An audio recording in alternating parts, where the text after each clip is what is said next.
तारीख में कुछ नाम ऐसे होते हैं जो सीधे सीधे खौफ की अलामत बन जाते हैं। आज हम बात करेंगे एक ऐसे ही शख्स की जिसके जराइम इतने हौलनाक थे कि उन्होंने हॉरर फिल्मों के कुछ सबसे खौफनाक किरदारों को जन्म दिया। ये कहानी है एड गेन की, जिसे प्लेनफील्ड का कसाब भी कहा जाता है। जरा तस्वर कीजिए 1957 के अमेरिका का विस्कॉन्सिन का एक छोटा सा बिल्कुल पुरसुकून कस्बा प्लेनफील्ड।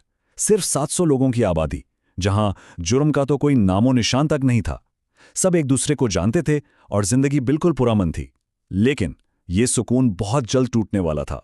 सब कुछ बदला 16 नवंबर को, जब एक मकामी हार्डवेयर स्टोर की मालिक बर्नीस वार्डन अपने स्टोर से अचानक गायब हो गईं।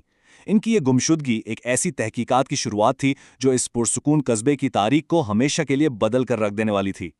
तो चलिए इस मामले की तह तक पहुंचते हैं। एक छोटे से कस्बे का ये मामला कैसे एक नाकाबिले तसव्वुर खौफनाक हकीकत का दरवाजा खोलने वाला था, आइए देखते हैं।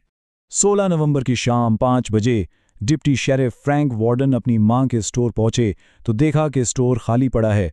फर्श पर खून के धब्बे हैं और कैश रजिस्टर गायब है। शेरिफ आर्थर शिली को फौरन बुलाया गया और तफ्तीश शुरू हुई। उन्हें सिर्फ एक सुराग मिला। स्टोर की लॉगबुक में दिन का आखिरी गाहक एक मकामी अजीब तबीयत का आदमी था जिसका नाम था एड गेन। ये सुराग बज़ाहिर तो बहुत छोटा था, लेकिन ये पुलिस को सीधा ले गया एड गेन के वीरान फार्म हाउस तक। वो तो सिर्फ एक रूटीन की पूछताछ के लिए गए थे। उन्हें क्या मालूम था कि वो जिस घर में कदम रखने जा रहे हैं वो कोई आम घर नहीं, बल्कि एक जीता जागता जहन्नुम है। जैसे ही शेरिफ घर के अंदर दाखिल हुए, घप अंधेरे और एक नाकाबिले बर्दाश्त बू ने उनका इस्तकबाल किया। टॉर्च की रोशनी में जो पहली चीज उन्हें नजर आई, उसने उनके रोंगटे खड़े कर दिए। मेज पर एक इंसानी खोपड़ी रखी थी, जिसे किसी प्याले की तरह इस्तेमाल किया गया था। और ये तो सिर्फ शुरुआत थी। जैसे जैसे वो आगे बढ़ते गए, एक खौफनाक हकीकत उन पर खुलती चली गई। घर में जो कुछ भी सजावट के नाम पर था, वो लकड़ी, कपड़े या किसी और चीज से नहीं, बल्कि इंसानी जिल्द और हड्डियों से बना था। इस घर से जो चीजें मिलीं, उनके बारे में बात करना भी मुश्किल है।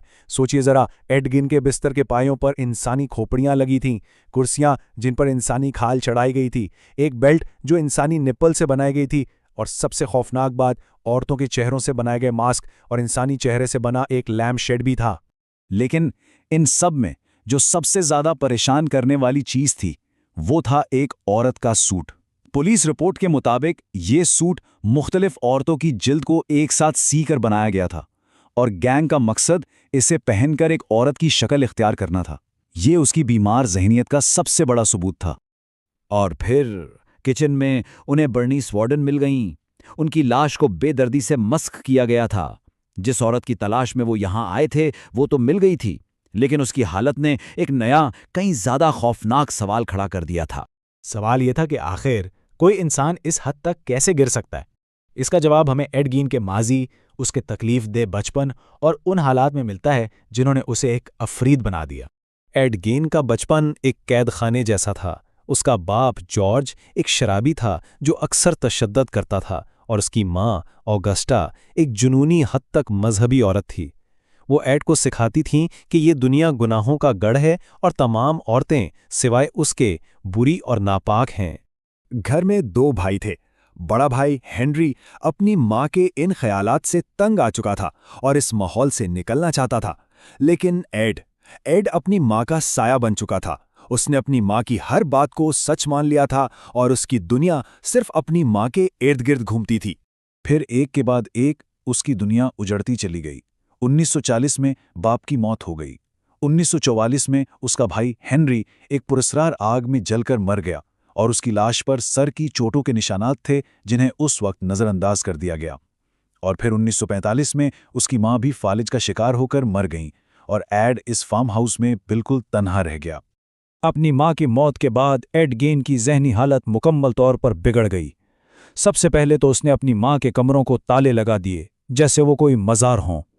इसके बाद वो अनाटमी और नाजियों के मजालिम पर किताबें पढ़ने में गुम हो गया, और फिर उसने वो खौफनाक कदम उठाया। वो कब्रिस्तान जाकर उन औरतों की कब्रें खोदने लगा जो उसकी माँ जैसी दिखती थीं, ताकि उनकी जिल्द और हड्डियों से अपनी माँ को दोबारा जिंदा कर सके। तो जब गैन पकड़ा गया, उसके बाद क्या हुआ? आइए अब उसके एतराफ़े जुर्म और उन नफ्सियाती तशखीसों पर नज़र डालते हैं जिन्होंने उसके जहन की तारीकी को समझने की कोशिश की।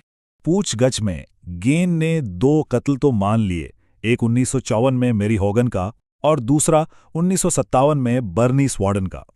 पुलिस को शक था कि इसने और भी कत्ल किए हैं, लेकिन इसने कभी एतराफ़ नहीं किया। हाँ, इसने ये ज़रूर माना कि इसने कब्रिस्तान से 9 लाशें निकाली थी। माहिरीन नफ्सियात ने जब गेन का मुआयना किया तो पता चला कि वो शिज़ोफ्रीनिया का शिकार है। अब ये एक ऐसी जहनी बीमारी है जिसमें इंसान हकीकत और अपने वहम में फ़र्क नहीं कर पाता। गेन का भी यही दावा था कि उसे अपनी मरी हुई माँ की आवाज़ें सुनाई देती हैं और शायद वही आवाज़ें उसे ये सब करने पर उकसाती थी।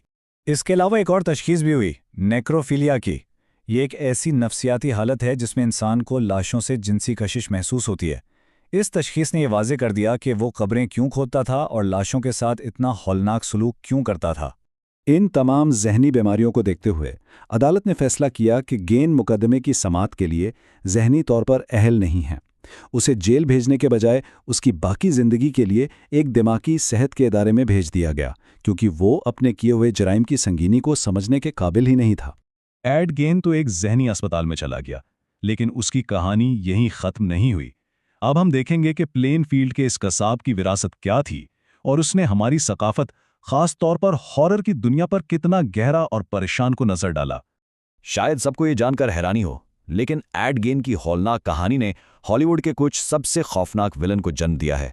मशहूर फिल्म साइको का Norman Bates, the Texas chainsaw massacre का लेदरफेस और the silence of the lambs का बफालो बिल, ये सब किरदार कहीं ना कहीं एड गेन की हकीकी जिंदगी की दहशत से मुतासिर थे।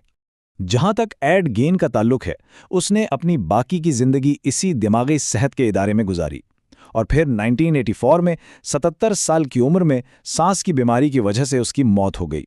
वो मुआशरे से तो हमेशा के लिए दूर हो गया, लेकिन उसकी कहानी आज भी जिंदा है। एड गेन की कहानी हमें एक बहुत ही अहम और गहरे सवाल पर लाकर खड़ा कर देती है। क्या अफरीद पैदा होते हैं या हालात उन्हें बना देते हैं?